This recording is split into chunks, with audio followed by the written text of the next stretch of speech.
Hi there, I'm Danny Flexen and welcome to the latest edition of Seconds Out Flexpectations. We're here every Thursday at 4:30 p.m.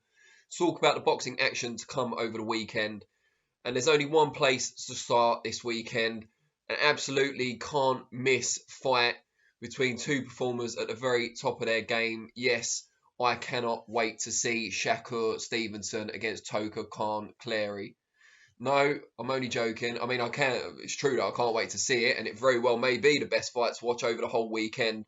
But the focus of this edition of Flexpectations will actually be the show headlined by Anthony Joshua versus Kubrat Pulev. I probably didn't have many of you go in there, but I do like to amuse myself. It keeps the job interesting, or at least vaguely so. Sky Sports box office, $24.95, a price tag that has caused a lot of debate and a lot of consternation, particularly across social media. Felt a bit sorry for Sam Jones after I used the headline for our interview that Anthony Joshua is worth $24.95, and then used a video clip where he says it's around the same or the equivalent of a Chinese and a couple of beers or a few beers, which may be accurate but didn't elicit much sympathy from the hordes on Twitter. So let's get this elephant in the room, if you like. There's no elephant in this room, just a Christmas tree with no lights at the moment. It's pre-lit, but I'm not putting them on during the middle of the day. I'm quite tight generally, especially with electricity. But you didn't need to know that. Yeah, let's get the elephant out of the room, first of all, and talk about the price tag. I know other channels have been quite vociferous in their criticism of it, and that's fair enough. My view is pretty simple, really. Do I think the show is worth $24.95? No. Do I think it's worth $19.95? Probably not, with some of the changes that have been made because of COVID, and we'll talk about that in a minute. And also, I think it's a fairly predictable main event, although the last time I said that, Alexander Povetkin upset the odds and knocked out Dillian Whyte, so maybe you shouldn't listen to me about such matters.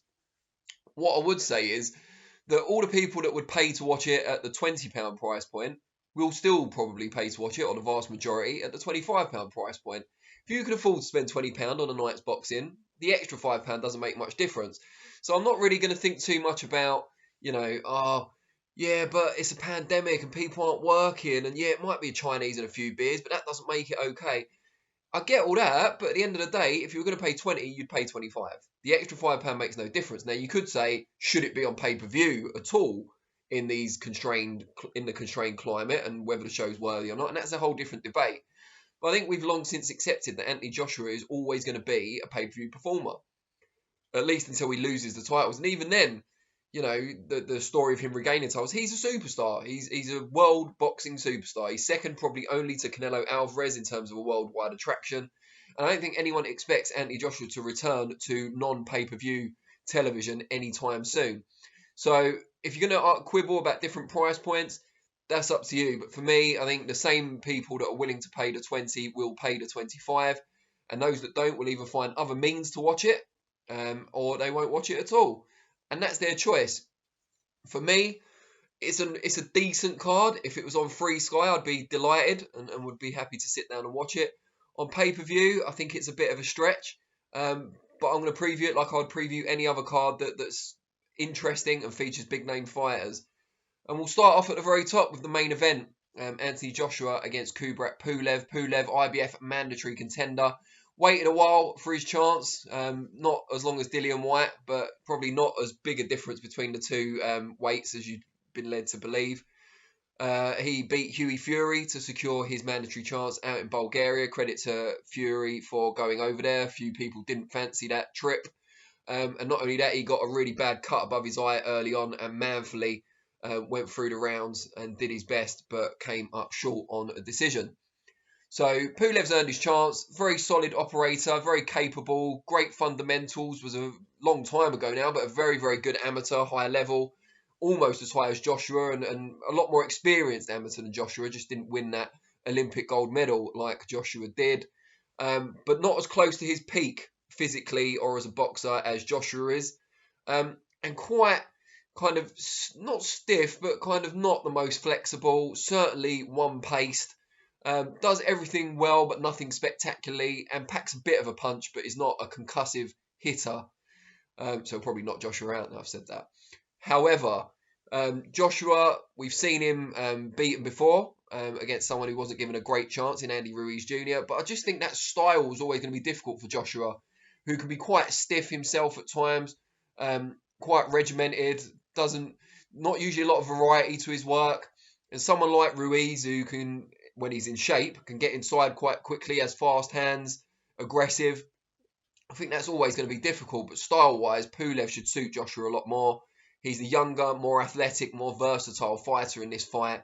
And this is one where he can show, after seeing another side to his game against Ruiz Jr., where he moved around on his toes, used lateral movement. I think this time we could see him back to the explosive Joshua we're more accustomed to. And I think he gets Pulev out of there mid to late rounds, maybe 9, 8, 9, 10, around those three. That's my prediction for what it's worth. Looking at the rest of the card, a couple of fights that really interest me. Martin Bakole against Sergei Kuzmin, a must-win clash. I think even in these heavyweight days where everyone's getting recycled, I think whoever loses that one faces a long road back. They both lost, of course, their only defeats as pros to Michael Hunter, which makes it all the more baffling that he was allowed to be let go by Matchroom. He's just, he deserves his shot at a higher level, quite clearly.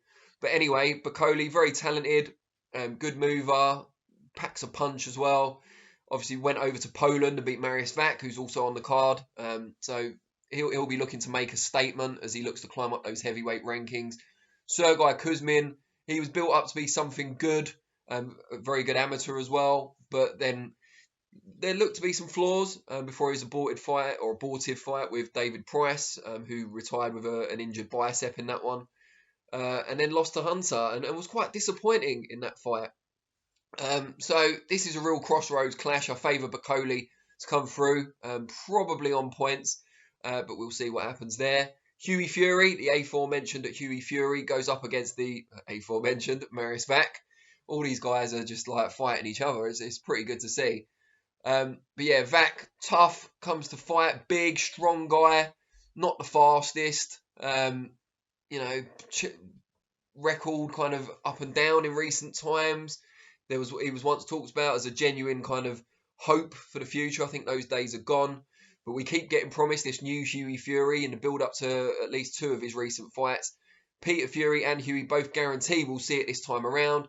More aggressive, more on the front foot, looking to make a statement, looking to do a job on Mariusz Wach.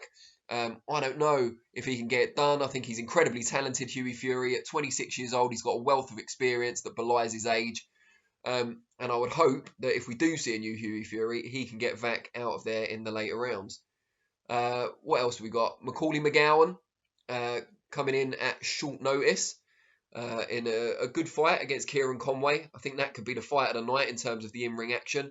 But then let's not discount Jamie Stewart. There's an interview with him on the channel from the bubble. He came in at even shorter notice to take on big ticket seller, no tickets for this fight, but big ticket seller Florian Marcoux.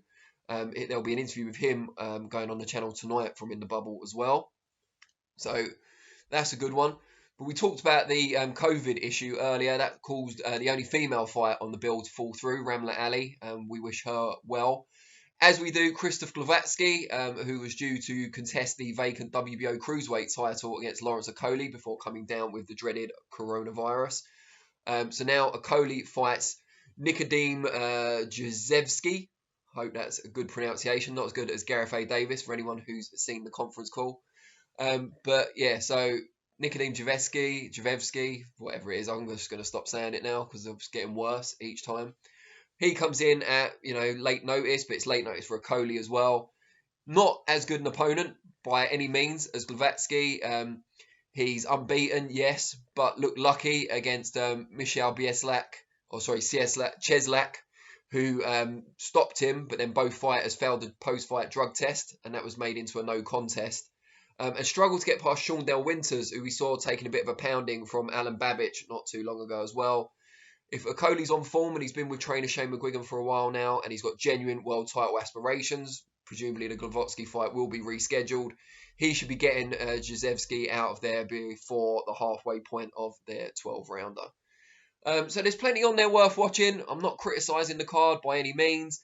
You have to decide for yourselves whether you feel it's worthy of $24.95 of your hard-earned or otherwise money. For me, I don't think it's worthy of that price, but I do think it's worth a watch. So where that leaves me in terms of whether I'm going to pay over the odds for it or not, I'm still undecided. So check back on Monday to find out. But I'm not going to have much to talk about, am I, on Monday's reflections at 4:30 p.m. if I don't buy it, unless I just concentrate on Shakur Stevenson against Tokar Clary, which I am sure, jokes aside, will actually be a really, really good fight to watch. So tune in on Monday to see whether I watch the fight, which fight I watched. I might have watched both. And I'll also be back next week, Thursday, same time, for Flexpectations once again, where we'll be looking ahead, of course, to Callum Smith's audacious bid to beat Canelo Alvarez. Obviously, Smith is the defending super middleweight champion, but it does feel a little bit, in some ways, like he's the challenger for that pound-for-pound mantle. Great fight, and we'll be talking about that next week. As always, really appreciate your time, and I'll see you all soon. Cheers.